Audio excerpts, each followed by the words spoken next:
आणि या मोठ्या बातम्या जाणून घेतल्यानंतर न्यूज टॉप 9 मध्ये आता आपण मुंबई पुण्यातल्या नऊ बातम्या। मुंबई आणि ठाणे ही दोन महानगर बोगद्याने जोडण्यात येणार। संजय गांधी राष्ट्रीय उद्यानाखालून 12 किलोमीटरचे दोन बोगदे खणले जाणार। बोरीवली ते ठाणे अंतर अवघ्या 20 मिनिटात आता पार करता येणार।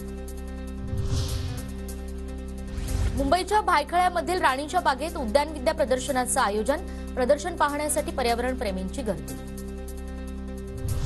मुंबई महापालिकेच्या कार्यक्रमांवरील खर्चासाठी 286 कोटींची तरतूद।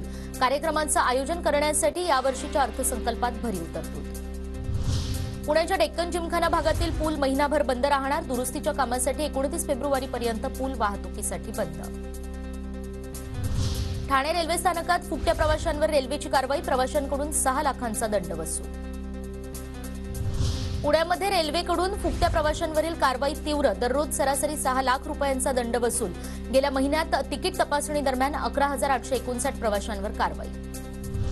पुण्यामध्ये वर्षभरात 17 कोटींचे अंमली पदार्थ जप्त। पुणे गुन्हे शाखेच्या 130 पेक्षा जास्त कारवाया। पुणे पालिका 8वी आणि 9वीच्या मुलींना कॅन्सररोधक लस देणार। पालिका 2400 लशी खरेदी करणार।